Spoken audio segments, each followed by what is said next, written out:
السلام علیکم ورحمۃ اللہ وبرکاتہ۔ معاملات رسول صلی اللہ علیہ وسلم، پہلی ہجرت، تبلیغ، اعزاز رسانی۔ مکہ میں قریش کے مظالم حد سے بڑھ گئے تو نبوت کے 5ویں سال رسول اللہ صلی اللہ علیہ وسلم نے صحابہ کرام کو حبشہ کی جانب ہجرت کرنے کا مشورہ دیا۔ حبشہ کا حکمران نجاشی نیک دل اور انصاف پسند تھا۔ 11 مسلمان مرد اور عورتیں، جن میں حضرت عثمان رضی اللہ عنہ اور نبی کریم صلی اللہ علیہ وسلم کی دختر رقیہ رضی اللہ عنہ بھی شامل تھیں، خاموشی سے ہجرت کر گئے اور بخیریت حبشہ پہنچ گئے۔ جب پہلے گروپ نے حبشہ میں امن و سکون کی اطلاع بھجوائی تو مکہ سے مزید 83 مسلمان حبشہ ہجرت کر گئے۔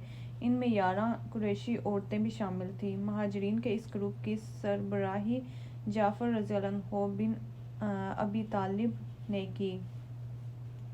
آپ صلی اللہ علیہ وسلم نے نجاشی کے نام تعارفی خط بھی دیا، جس میں تحریر کیا: میں نے اپنے چچا جعفر رضی اللہ عنہ کو آپ کے پاس چند مسلمانوں کے ہمراہ بھیجا ہے۔ اگر وہ آپ کے پاس آئیں تو ان کی مہمان نوازی کریں اور ان پر ظلم نہ کریں۔ قریش کو ہجرت حبشہ کے بارے میں علم ہوا تو انہوں نے سفارش کاری کہ ماہر عبداللہ بن ربیعہ اور عمرو بن العاص کو طائف کے ساتھ حبشہ کے بادشاہ کے پاس بھیجا تاکہ مہاجر مسلمانوں کو واپس لایا جائے اور اسلام کی اشاعت اور فروغ کو روکا جا سکے۔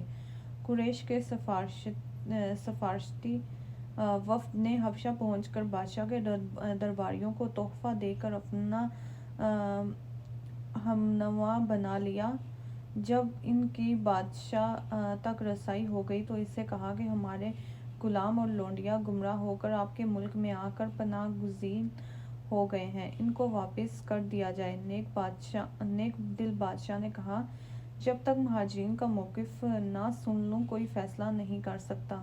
مسلمان حضرت جعفر رضی اللہ عنہ بن ابی طالب کی قیادت میں بادشاہ کے دربار میں پیش ہوئے۔ جب بادشاہ نے ان سے ترک وطن کی وجہ پوچھی تو جعفر رضی اللہ عنہ نے کہا: ہم لوگ ایک جاہل قوم تھے، بت پوجتے تھے، مردار کھاتے تھے، بدکاریاں کرتے تھے، ہمسایوں کو ستاتے تھے، بھائی بھائی پر ظلم کرتا تھا اور قوی لوگ کمزوروں کا استحصال کرتے تھے۔ اسی اثنا میں ایک شخص پیدا ہوا جس کی شرافت اور صداقت و دیانت سے ہم لوگ پہلے سے واقف تھے۔ اس نے ہمیں اسلام کی دعوت دی اور یہ سکھلایا کہ ہم بتوں کو پوجنا چھوڑ دیں، سچ بولیں، خون ریزی سے باز آئیں، یتیموں کا مال نہ کھائیں، ہمسایوں سے اچھا سلوک کریں، نیک عورتوں پر بہتان نہ لگائیں، نماز پڑھیں، روزے رکھیں اور زکوٰۃ دیں۔ ہم اس پر ایمان لائے، شرک اور بت پرستی چھوڑ دی اور تمام برے اعمال سے باز آئے۔ اس جرم پر ہماری قوم ہماری جان کی دشمن ہوگی اور ہمیں مجبور کرتی ہے کہ ہم گمراہی میں واپس آ جائیں۔ حضرت جعفر رضی اللہ عنہ کا خطبہ ختم ہوا تو نجاشی نے کہا: جو کلام تمہارے پیغمبر پر نازل ہوا ہے وہ پڑھو۔ حضرت جعفر رضی اللہ عنہ نے سورۃ مریم کی چند آیات تلاوت کی۔ خدا کا کلام سن کر نجاشی پر رقت طاری ہو گئی اور آنکھوں سے آنسو جاری ہو گئے۔ بادشاہ نے قریش کے وفد سے کہا کہ وہ مظلوموں کو واپس نہیں کرے گا۔ دوسرے روز عمر بن العاص نے بادشاہ کے دربار میں پیش ہو کر کہا کہ مسلمان حضرت عیسیٰ علیہ السلام پر ایمان نہیں رکھتے۔ نجاشی چونکہ عیسائی تھا لہٰذا عمرو کا خیال تھا کہ وہ مشتعل ہو جائے گا۔ جب نجاشی نے حضرت جعفر رضی اللہ عنہ سے حضرت عیسیٰ علیہ السلام کے بارے میں سوال کیا تو انہوں نے جواب دیا: ہم وہی کہتے ہیں جو ہمارے نبی کریم صلی اللہ علیہ وسلم نے ان کے بارے میں بتایا ہے۔ آپ اللہ کے بندے، اللہ کے رسول، اللہ کی روح اور اس کا کلمہ ہیں۔ جب اللہ تعالیٰ نے کنواری اور عبادت گزار مریم علیہ السلام کے اندر جسے اللہ تعالیٰ نے کنواری اور عبادت گزار مریم علیہ السلام کے اندر ڈالا، یہ سن کر نجاشی نے کہا کہ جو تم نے حضرت عیسیٰ علیہ السلام کے بارے میں کہا وہ اس ایک تنکے کے برابر بھی یا اس سے زیادہ نہیں ہے۔ میں تمہیں خوش آمدید کہتا ہوں، جس ہستی کے پاس سے تم آئے ہو اسے بھی مرحبا کہتا ہوں، اور میں گواہی دیتا ہوں کہ وہ اللہ کے رسول صلی اللہ علیہ وسلم ہیں جن کا ذکر ہم انجیل پر پاتے ہیں۔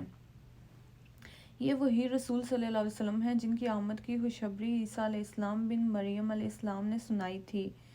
میرے ملک میں جہاں چاہو قیام کرو، خدا کی قسم اگر مجھے حکومت کی مجبوریاں نہ ہوتی تو میں حضور صلی اللہ علیہ وسلم کی خدمت میں حاضر ہوتا اور وضو کرانے کی سعادت حاصل کرتا۔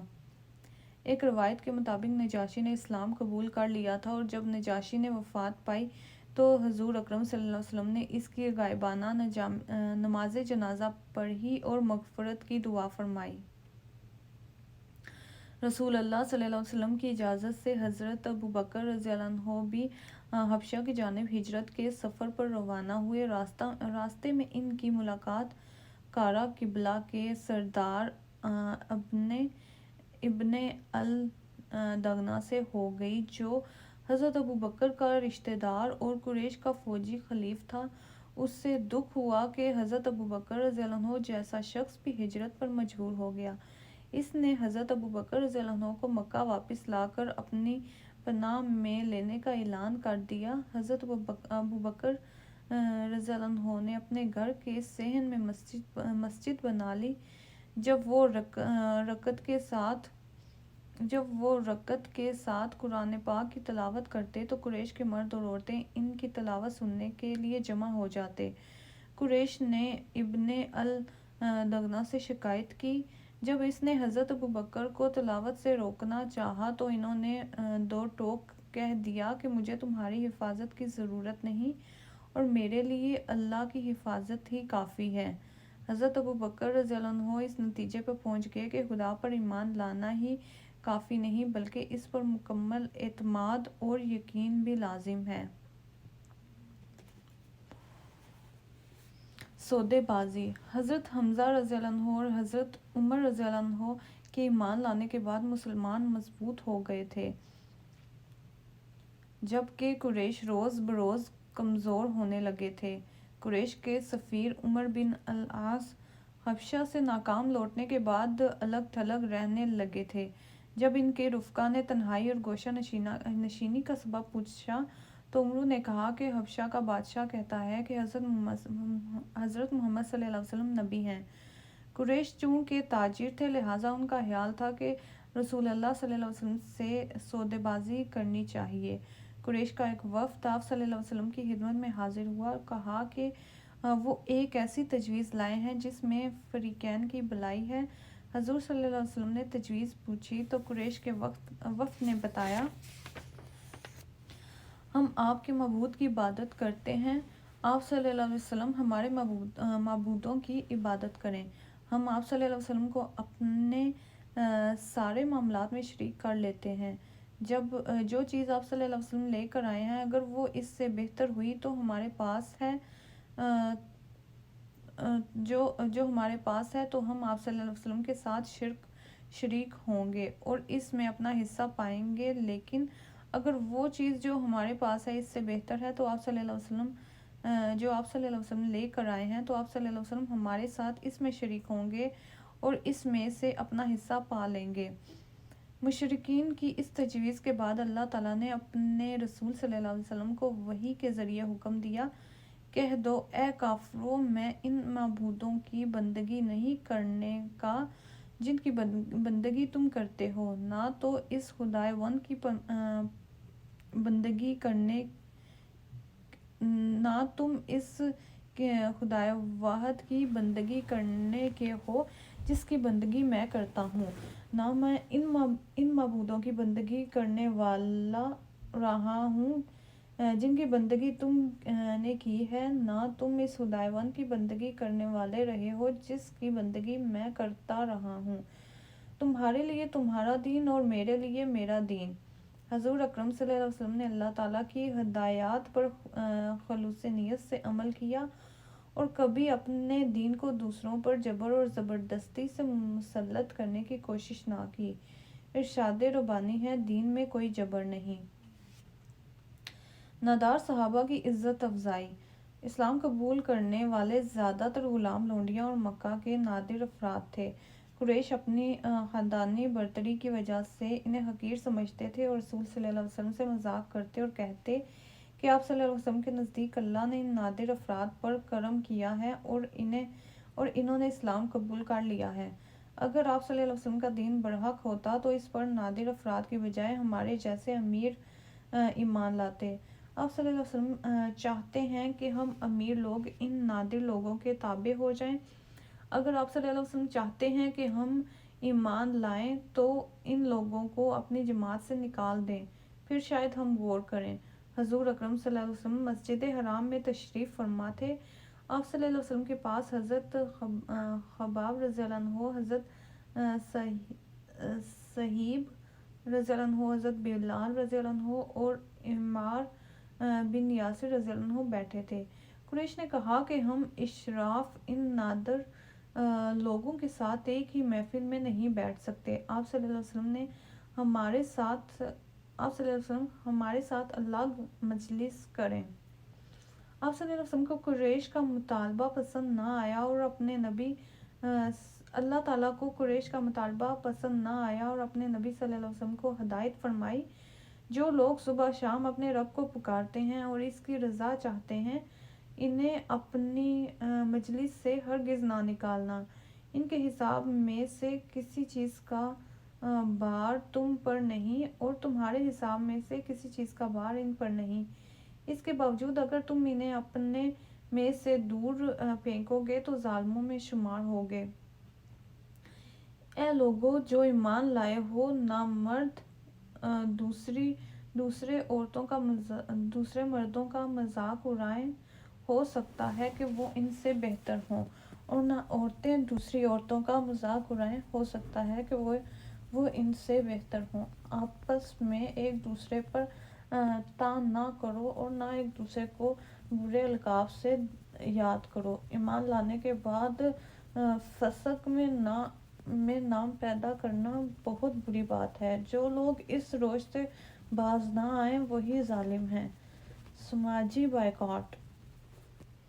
حضرت حمزہ رضی اللہ عنہ اور حضرت عمر رضی اللہ عنہ کے قبول اسلام کے بعد مسلمانوں نے آزادی کے ساتھ اسلام کی تبلیغ شروع کر دی تھی۔ حضور اکرم صلی اللہ علیہ وسلم بڑی تندہی کے ساتھ مختلف قبائل تک اسلام کا پیغام پہنچا رہے تھے۔ آپ صلی اللہ علیہ وسلم زائرین اور حاجیوں کے ڈیروں پر جا کر تبلیغ کا فرض ادا فرماتے۔ قریش مسلمانوں کی ہجرت حبشہ کی وجہ سے بھی بہت پریشان تھے۔ جناب ابو طالب رضی اللہ عنہ نے قریش کے ہر قسم کے دباؤ میں آنے سے انکار کر دیا۔ قریش نے اسلام کی اشاعت روکنے کے لیے مسلمانوں کے مکمل سماجی بائیکاٹ کرنے اور انہیں مکہ سے باہر نکالنے کا فیصلہ کیا۔ ایک تحریری معاہدہ تیار کیا گیا جس کے مطابق طے پایا مکہ کے کسی فرد کو یہ اجازت نہیں کہ کسی مسلمان سے گفتگو کرے، مسلمانوں سے کوئی کاروبار اور لین دین نہیں کرے گا، ان کے ہاتھ کوئی چیز بیچے گا، نہ ان سے کوئی چیز خریدے گا۔ مکہ کا کوئی شخص مجاز نہیں کہ وہ کسی مسلمان سے شادی کرے یا اسے اپنی لڑکی کا رشتہ دے۔ مسلمانوں کے ساتھ میل جول نہیں رکھا جائے گا۔ جو کوئی کسی مسلمان سے مقروض ہے وہ قرض ادا نہیں کرے گا۔ یہ معاہدہ سر بمہر کر کے خانہ کعبہ میں لٹکا دیا گیا تاکہ سند رہے۔ جناب ابو طالب رضی اللہ عنہ کو جب قریش کی سازش کا علم ہوا تو انہوں نے قبیلہ بنو ہاشم کو جمع کر کے یہ عہد لیا کہ وہ اپنی جانیں قربان کر دیں گے مگر حضور محمد صلی اللہ علیہ وسلم پر آنچ نہیں آنے دیں گے۔ بنو مطلب نے بھی بنو ہاشم کی تائید کی۔ بنو ہاشم اور بنو مطلب مکہ کے قریب اس گھاٹی میں منتقل ہو گئے جسے شعب ابی طالب کہا جاتا ہے۔ یہ گھاٹی جناب ابو طالب رضی اللہ عنہ کو ورثہ میں ملی تھی۔ یہ ایک گھر تھا جو غریب الوطن اور پناہ گزینوں کے لیے بنایا گیا تھا، اور بنو ہاشم کے خاندان کے لیے ناکافی تھا۔ ابو لہب نے اپنے قبیلے کے فیصلے کو تسلیم نہ کیا اور مکہ سے منتقل نہ ہوا۔ یہ محاصرہ اس قدر سخت تھا کہ کسی دکاندار کو یہ اجازت نہیں تھی کہ وہ کسی مسلمان کو کوئی چیز فروخت کرے، البتہ مسلمان حرم کے 4 مہینوں کے دوران خرید و فروخت کر سکتے تھے۔ جب تک کوئی تجارتی کارواں مکہ آتا تو ابو لہب تاجروں کو اکساتا کہ وہ مسلمانوں کو اشیاء کی قیمت 5-10 گنا زیادہ بتائیں تاکہ وہ خرید نہ سکیں، اور ان کو خسارہ پورا کرنے کا یقین دلاتا۔ مسلمانوں میں مہنگی اشیاء خریدنے کی سخت نہ ہوتی تو وہ خالی ہاتھ واپس جاتے، اور اپنے روتے ہوئے بچوں کو بہلانے کے لیے ان کے پاس کوئی چیز نہ ہوتی۔